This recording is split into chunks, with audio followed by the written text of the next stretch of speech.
welcome His Excellency Mr. Pushpa, the Prime Minister of Nepal, and I ask him to speak before the Assembly. Madam President, Excellencies, distinguished delegates, I congratulate Madam President and member of the Bureau on your respective election. I also express my deep appreciation to the United Nations Secretary General, Mr. Antonio Guterres, for his unremitting efforts to strengthen the United Nations and promote the cause of multilateralism. There could be no better time to deliberate on the theme rebuilding trust and reigniting global solidarity, particularly when trust and cooperation are in short supply and crisis of confidence reign the world. Today, due to the resurgence of geopolitical competition, power polarization and economic nationalism, maintenance of world peace and security, the foremost goal of the UN Charter, have come under serious strain. Spending on arms is on the rise, but resources for the realization of the 2030 agenda have become scarce. We must correct this course and focus on our common goal of peace, prosperity, and progress. It is time to build trust, promote partnership and collaboration, and work in solidarity when the world is facing the challenges of unprecedented scale and nature. Madam President, I have fond memories of addressing this August Assembly back in 2008 as the Prime Minister of a country that had just made a transformation of historic proportion, a transformation from armed conflict to an inclusive and nationally owned peace process, a transformation from centuries-old feudal monarchical rule to a democratic republican order, and a transformation to a multi-party democratic polity where participation of all sections of our society is ensured. 15 years on, we have come a long way. We successfully transitioned through a nationally led peace process. We promulgated a democratic constitution in 2015 by an elected Constituent Assembly, which has consolidated the universally recognized values of human rights, participatory democracy, periodic election, inclusive proportional representation, full press freedom, independent judiciary, and rule of law.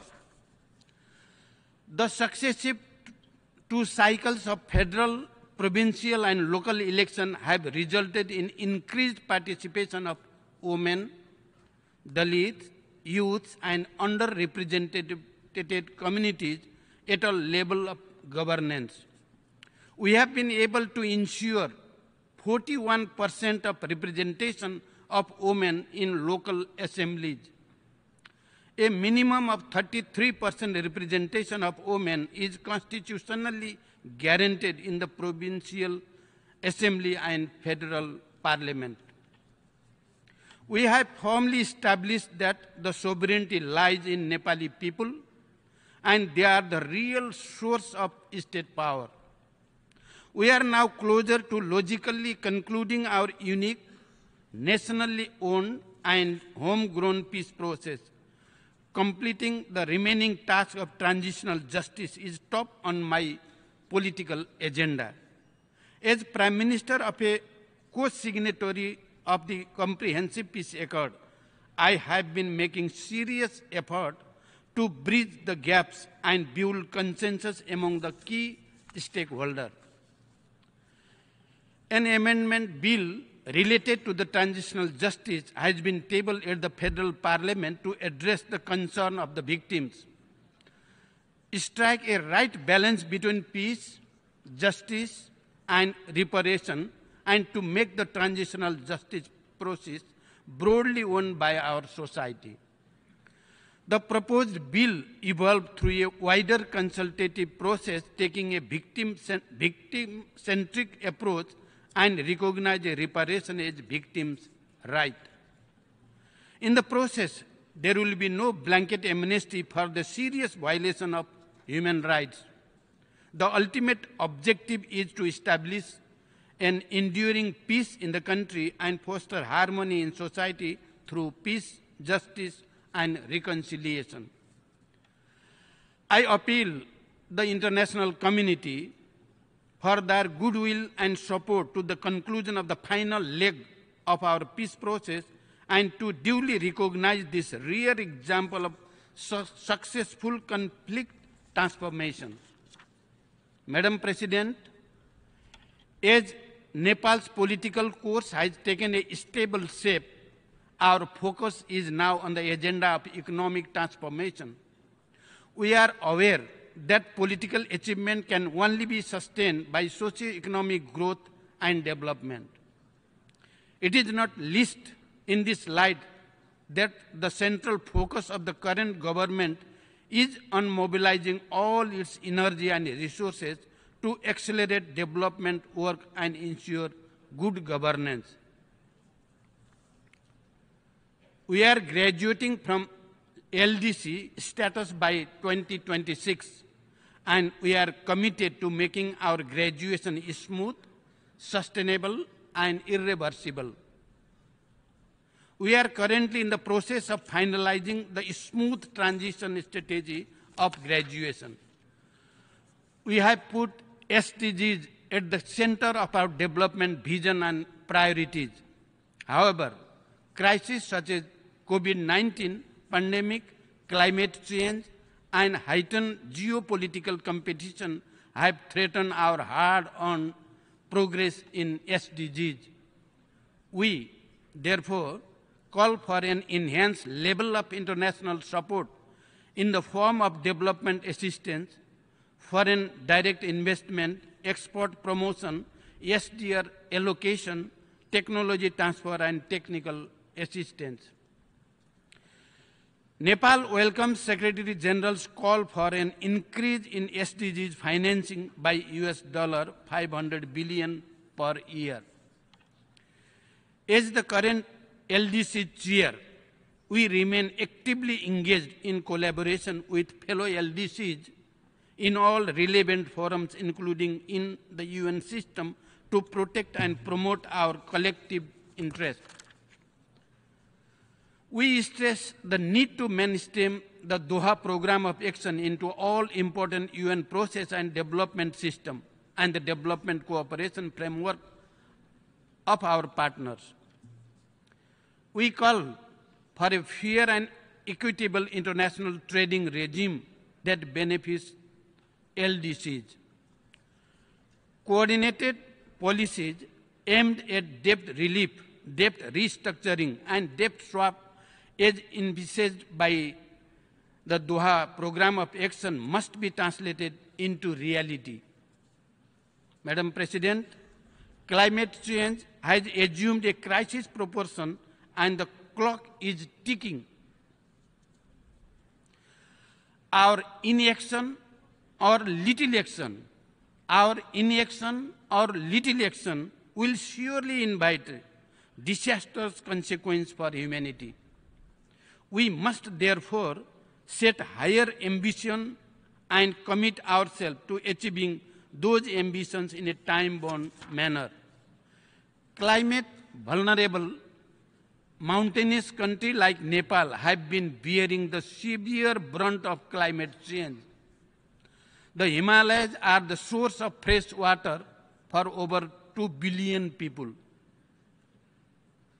Global warming has induced rapid receding of ice in our Himalayas.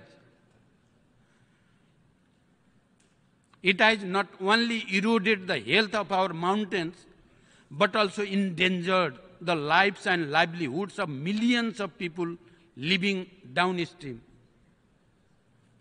The human and financial toll due to the floods, droughts, and other extreme climate-induced events is terrifying.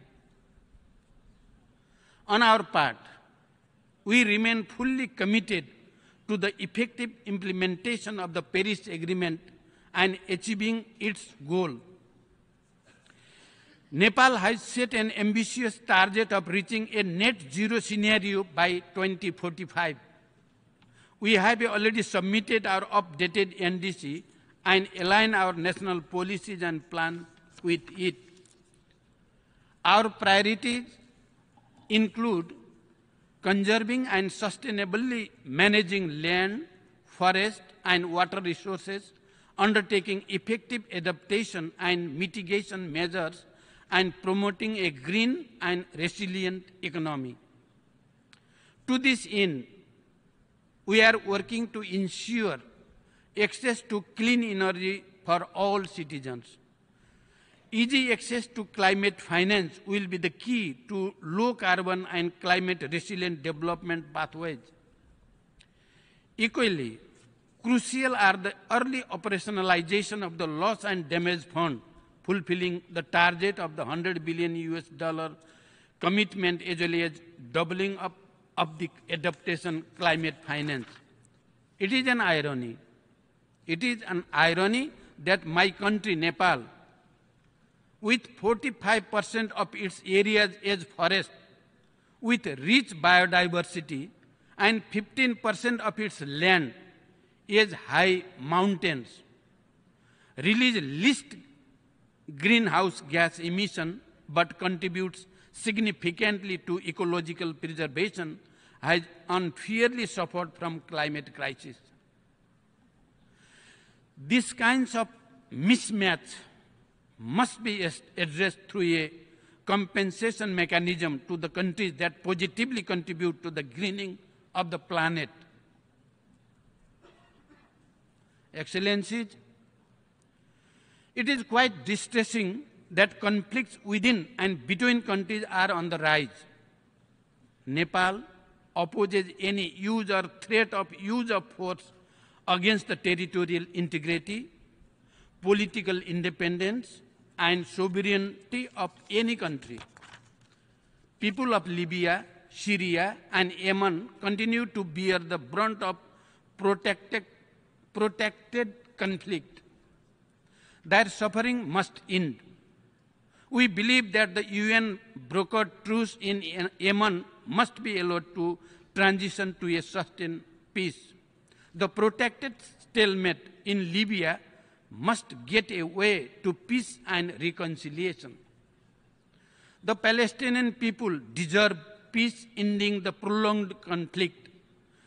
Nepal reiterates its support for a two-state solution with Israel and Palestine living peacefully side by side within recognized international borders based on relevant UN resolution.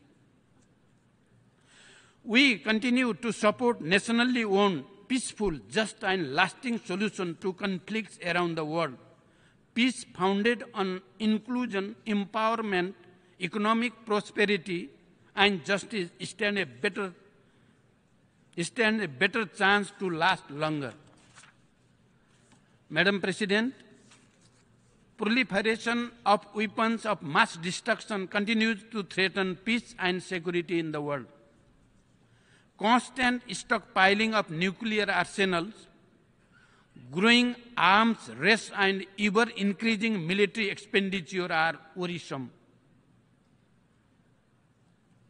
Nepal reiterates its call for a total and time-bound disarmament of all weapons of mass destruction, including biological, chemical, nuclear, and radiological weapons. As the host country to UN Regional Center for Peace and Disarmament in Asia and the Pacific, Nepal believes that regional process, including the Kathmandu process, reinforce the global disarmament regime. The void of international governance on cyberspace and artificial intelligence demand multilateral regulation. Dual use of artificial intelligence urgently calls for informed deliberation on preventing its potential misuse and strengthening of international cooperation. Nepal condemns terrorism in all its form and manifestation. We call for an early conclusion of a comprehensive global treaty against terrorism. Madam President, Nepal's commitment to the protection and promotion of human rights is total and unflinching. We believe in an integrated approach to democracy, development, and human rights. Nepal attaches great importance to the safety, security, dignity, and well-being of migrant workers. We call for effective implementation of the Global Compact for safe, orderly, and regular migration to ensure that migration works for all. Excellencies, the principle of Panchashil non-alignment, the UN Charter, international law, and norms of world peace continue to guide Nepal's foreign policy. Amity, cordiality, and fraternity are the underlying ethos of our international engagement. We want to promote relations with our neighbors and all other friendly countries on the basis of sovereign equality, non-interference, and mutual respect. We remain steadfast in our commitment to multilateralism with the United Nations at its center. True to our commitment, Nepal continues to contribute to the maintenance of international peace and security through our consistent participation to the UN-mandated peacekeeping operation for the last 65 years. Currently, the second largest troops and police contributing country, we have always deployed our peacekeeper at every call and without any caveat, even in the most challenging situation. Our peacekeeper have earned distinct repute of dedication, professionalism, and competence, which has been widely acknowledged by the United Nations, the host government, and societies alike. We reiterate our call for share of leadership position at the headquarters and in the field to the troops and police contributing countries. We know today's global governance architecture largely reflects yesterday's world. Timely reform is essential for the multilateral institution to remain relevant and to reflect today's realities. Nepal supports the reform of UN Security Council to make it broadly representative, democratic, transparent, and accountable. We call for the revitalization of the General Assembly and the Economic and Social Council with greater role to this vital organ. We need an inclusive and effective multilateralism to better respond to and deliver on the needs of the people and the planet. Structural reform to the international financial architecture is longer overdue. The voice of the countries in special situations, including LDCs, LLDCs, and SEEDs, must be heard. Their meaningful representation must be ensured. Only a more democratic, inclusive, fair, and representative international financial architecture can be an antidote to the deep-rooted inequalities, inequities, and gaps. In conclusion, Madam President, it is our collective responsibility to ensure peace and prosperity for everyone, everywhere, and to ensure that no one is left behind. I thank you for your kind attention. Thank you very much. Au nom de l'Assemblée générale,